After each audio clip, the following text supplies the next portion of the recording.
Buenas imparables, soy el pastor Brian Chalai, es una alegría que seas parte de esta comunidad. Hoy nos encontraremos con Dios en Génesis capítulos 6 al 11 para seguir creciendo nuestra relación con Él. ¿Qué verdad aprenderemos sobre cómo es Dios y su dirección para nuestra vida? La maldad de la humanidad era mucha en la tierra. Todo pensamiento era de continuo al mal. Los adoradores de falsos dioses revestían a sus deidades de cualidades y pasiones humanas y así rebajaban sus normas de carácter a la semejanza de la humanidad pecaminosa. En lugar del ser humano aspirar a ser como Dios, el ser humano hacía que los dioses cada vez sean más humanos. Como resultado lógico, se corrompieron.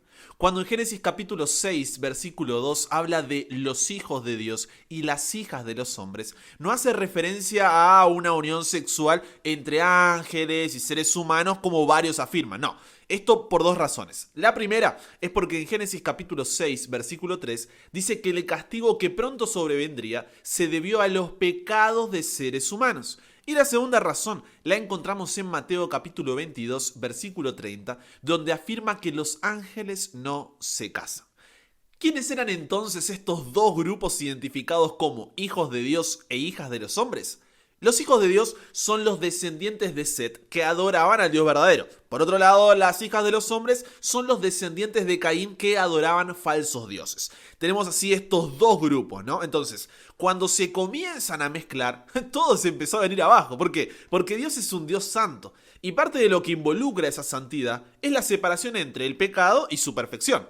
Por eso parte del llamado de un Dios santo a que nosotros seamos santos, como lo eran en un comienzo los hijos de Dios mencionados aquí en Génesis, no es porque Dios sea un aguafiestas que quiere destruir nuestra diversión, no, sino porque Él es un Padre amoroso que desea que conozcamos su santidad para protegernos de las consecuencias que el pecado trae en nosotros. ¿Tiene sentido esa diferencia de perspectiva para ti? Porque fueron esas uniones las que derivan en la descripción de Génesis capítulo 3, versículo 5. Todo pensamiento del corazón era de continuo al mal. Para ponerte en contexto temporal, Adán murió a los 930 años de edad y Noé nació solamente 126 años después, por lo que entre la creación de Adán y Eva y el diluvio hubo aproximadamente unos 1600 y poco más años, según la genealogía que se presenta en Génesis capítulo 5. Esto es poquísimo. Si tenemos en cuenta que las personas vivían un promedio de 900 años, estamos diciendo que por poco Noé conoce a Adán. Ahora, continuando en el relato, hay una idea que de primera es difícil de comprender. Cuando en Génesis capítulo 3, versículo 6 dice así: se arrepintió Jehová de haber hecho al ser humano y le dolió en su corazón. Yo cuando leí esto dije, ¿Dios se arrepiente? ¿Acaso Él cambia? Hay un problema si esto es así, pero no. Otro de los atributos de Dios es que es inmutable, o sea, nunca cambia. Esa expresión de se arrepintió Jehová no presupone una falta de conocimiento previo de su parte, ni una variabilidad de su naturaleza o propósito, no. Sino que esta es una expresión que nos permite comprender el dolor que tenía Dios por la realidad del ser humano. Y esto me parece hermoso. ¿Por qué? Porque cuando decimos que Dios es soberano, muchas veces lo imaginamos allí sentado desde su trono, como un dictador, listo a castigarnos por nuestro pecado, pero aquí se nos muestra la imagen de un padre que le duele ver a su hijo así, que siente compasión hacia él, que busca restaurarlo. ¿Notas la diferencia? Cuando nosotros desobedecemos y pecamos alejándonos de Dios, Él no nos mira con odio por ser hijos rebeldes, sino como un padre amoroso que con compasión desea liberarnos de aquello que ve que nos está destruyendo y hará todo lo que esté en su poder para que podamos ser restaurados. Pero aunque Dios es amor, no deja de ser justo. Y si nosotros no queremos soltar ese pecado, Él debe condenarnos, no porque así Él lo quiera, sino porque nosotros así lo elegimos. Y hacer la vista gorda, como se dice, iría en contra de su santidad. Donde hay perfección, no puede haber corrupción. ¿Tiene sentido? E incluso en su justicia no deja de ser misericordioso. Porque en Génesis capítulo 6, versículo 3, le da a la humanidad un tiempo de gracia, vamos a llamarlo, de 120 años en los cuales podrían arrepentirse de su maldad. Volviendo al relato, encontramos una excepción a la regla. Un hombre que era justo y perfecto entre los hombres de su tiempo. Noé, un hombre que caminó con Dios. ¿Te suena la expresión? Es la misma que utiliza Génesis 5, versículo 24, para describir la relación que tenía Enoc con Dios, quien fue trasladado al cielo tan solo 69 años antes del nacimiento de Noé. Por lo que, seguramente, a Noé, cuando era niño, repetidas veces le hablaron de la integridad de Enoc. Y esto fue un modelo a seguir por él en su propia vida. Muchas veces resumimos la relación con Dios en un conjunto de normas, de reglas, de estándares, según los cuales debemos vivir. Es más, hemos llamado a la Biblia un manual de instrucciones. ¿Escuchaste alguna vez esa definición? ¿La Biblia es un manual de instrucciones según el cual vivir? Entonces, la frustración cuando no logramos cumplir con todo eso nos llena de culpa. Nos hace sentir hipócritas. Y en última instancia, preferimos no saber nada de Dios y vivir a nuestra propia manera. Cuando en realidad lo que Dios busca es que camines con Él. Piensa en esa persona con la que te gusta dar un buen paseo simplemente por estar juntos. Eso es lo que Dios busca contigo. Una relación que involucra intimidad, cercanía, familiaridad, confianza, comunicación, afecto, valoración. Y es de esa relación que surge la obediencia. Porque estamos haciendo algo tan natural como entregarnos a aquel que nos ama y quiere lo mejor para nosotros. ¿Notas la diferencia? Con tal de no perder esa relación con la humanidad y cumplir la promesa de liberarnos del pecado, como le había hecho en Génesis capítulo 3, versículo 15 a Adán y Eva, Dios le dice a Noé su plan de destruir la tierra. Le ordena construir un arca donde deberían entrar las diferentes especies de animales y, a pesar de los 120 años de gracia, solo Noé y su familia entraron al arca. Esto nos muestra mucho de lo que significa caminar con Dios. ¿Por qué? Primero, Dios comunica su voluntad de una manera que podamos entenderla y saber cómo seguirla. Por eso le cuenta el plan a Noé y le dice qué debe hacer al respecto. En segundo lugar, conocer la voluntad de Dios para nuestras vidas tiene más que ver con conocer a Dios que con conocer el futuro. ¿Por qué digo esto? Porque, nunca había llovido en la tierra, pero Noé se presentaba todas las mañanas en obediencia, mientras sus vecinos se reían de sus locuras. Imagina la familia, toda la cancelación social que debieron haber recibido, pero a pesar de no entender que era un diluvio, ellos conocían al Dios en quien confiaban. Y eso era suficiente para permanecer fieles. No dejes que lo que no sabes te confunda acerca de lo que sí sabes. No dejes que lo que no puedes ver ahora nuble lo que te ha sido revelado. No dejes que tus aspiraciones para el futuro te distraigan de lo que puedes hacer hoy. No permitas que el precio de hacer la voluntad de Dios preocupe tu mente hasta el punto que olvides su valor. El diluvio sucedió. Ahora solo eran Noé, su familia y los animales de diferentes especies. Y en Génesis capítulo 9, versículo 1, al igual que lo había hecho con Adán y Eva en Génesis capítulo 1, versículo 28, Dios les dice: fructificad, multiplicaos y llenad la tierra, recordándoles su función de mayordomos. Es así como hace un pacto con la humanidad de no volver a exterminar a todos los seres vivos con aguas del diluvio.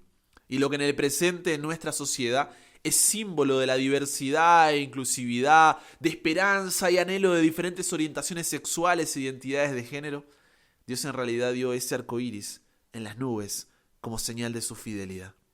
Qué diferencia de significado, ¿cierto? Y cuánta referencia a lo que era la humanidad antes del diluvio. Pero a pesar de la promesa de Dios, como humanidad siempre hacemos lo que queremos. Y la Torre de Babel, que significa confusión, es un símbolo de nuestra actitud ante Dios. Fuimos contra el mandato divino, buscamos seguridad en nosotros mismos, dudamos de su fidelidad. Jesús, en Mateo capítulo 24, versículos 37 al 39, cuando habla acerca de cuando regresará a esta tierra a buscarnos, dice: mas como en los días de Noé, así será la venida del Hijo del Hombre. Porque como en los días antes del diluvio estaban comiendo y bebiendo, casándose y dando en casamiento, hasta el día en que Noé entró en el arca, y no entendieron hasta que vino el diluvio y se lo llevó a todos, así será también la venida del Hijo del Hombre. Tú y yo estamos en ese tiempo de gracia, como lo hubo en días de Noé, siendo parte de una generación que quitó a Dios de la ecuación y se colocó a sí misma en el centro. Caminar con Dios, eso es contracultural. Y segunda de Pedro capítulo 3, 1 al 5 nos avisa que al igual que en los días de Noé, la gente se burlará de nosotros. Se reirán de las promesas de Dios. Cuestionarán nuestras creencias. ¿No es esta nuestra realidad actual en colegios, universidades, trabajos y vecindarios? Jesús va a venir del cielo a la tierra para llevarnos con Él y demás. Suena tan loco como hacer un arca cuando nunca había llovido. ¿No es así? Pero segunda de Pedro capítulo 3 versículos 6 y 7 continúa diciendo: Dios usó el agua del diluvio para destruir al mundo de esa época. Pero con ese mismo poder ha dado la orden de que, en el momento indicado, los cielos y la tierra que ahora existen sean destruidos con fuego. Serán quemados el día en que Dios juzgue a todos y destruya a los que hacen el mal. Por eso segunda de Pedro capítulo 3, versículos 9 al 15 nos invita a caminar con Dios, siendo justos y perfectos en medio de una generación cuyos pensamientos son de continuo al mal. Allí el versículo dice que el Señor no retarda su promesa. Según algunos la tienen por tardanza, sino que es paciente para con nosotros, no queriendo que nadie muera, sino que todos tengan la oportunidad de arrepentirse. Pero el día del Señor vendrá, como ladrón en la noche, en el cual los cielos pasarán con gran estruendo, y los elementos ardiendo serán deshechos, y la tierra y las obras que en ella hay serán quemadas. Puesto que todas estas cosas han de ser deshechas, ¿cómo no debéis vosotros andar en santa y piadosa manera de vivir, esperando y apresurándoos para la venida del día de Dios, en el cual los cielos encendiéndose serán deshechos y los elementos siendo quemados se fundirán? Pero nosotros esperamos según sus promesas cielos nuevos y tierra nueva, en las cuales mora la justicia. Por lo cual, oh amados, estando en espera de estas cosas, procurad con diligencia ser hallados por Él sin mancha e irreprensibles en paz. Y tened entendido que la paciencia de nuestro Señor es para salvación. Dios nos llama a vivir en santidad en un mundo de pecado.